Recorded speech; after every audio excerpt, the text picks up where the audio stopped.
যখন আমরা জীবনে কোনো লক্ষ্যের দিকে অগ্রসর হই তখন অনেক সংখ্যক লোক আমাদের পরামর্শ দেন যে আপনি এটা করুন, আপনার সেটা করা উচিত, আপনার ওই আদর্শ ব্যক্তিরই মতো ওই পথেই চলা উচিত। আমাদের ভালো লাগে, আমরা তা অনুসরণ করতে থাকি, কারণ সেই পথে 1 বা 10 জন মানুষ চলে নিজের লক্ষ্য প্রাপ্ত করে ফেলেছেন। এবার সেই লোকেরা সেই পথে চলে নিজের লক্ষ্য প্রাপ্ত করেছেন, তার মানে কি এটাই যে আমাদেরও লক্ষ্য প্রাপ্তি হয়ে যাবে? কোনো মানে নেই। আমি আপনার কাছে একটা সহজ প্রশ্ন রাখছি, সেই আদর্শ ব্যক্তি কি আপনি? আপনি নন। সেই ব্যক্তি হলেন অন্য কেউ, যার নিজস্ব ভাবনা রয়েছে, নিজের বিচারধারা আছে, নিজের কর্ম আছে, নিজের অভিজ্ঞতা আছে, নিজের গুণ, নিজের অপগুণ আছে, তাদের নিজেদের একটা যাত্রা আছে, নিজের লক্ষ্য আছে। তিনি আপনি নন। যদি কথা বলি আপনার বিষয়ে, আপনার বিষয়ে সব থেকে বেশি কে জানে?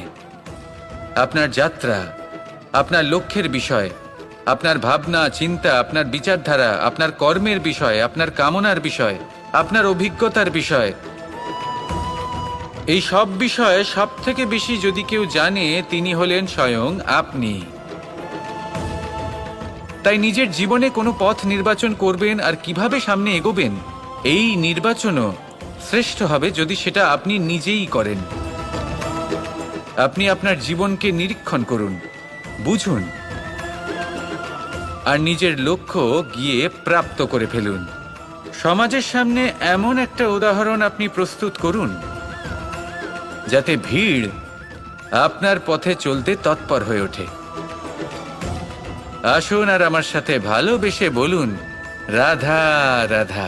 কখনো ঘোড়া আর তার ঘোড়সওয়ারিকে দেখেছেন? ঘোড়ার ডান এবং বাম দিকে যেন একটা পর্দা লাগানো থাকে। তার কারণ কি? যাতে ঘোড়া অন্য কোনো দিকে দেখতে না পায়, শুধুমাত্র সামনে দেখে আর সেই দিকেই এগোতে থাকে। বলতে গেলে এটা খুব সাধারণ ব্যাপার, কিন্তু এর পেছনে খুব বড় এক বিজ্ঞান লুকিয়ে রয়েছে।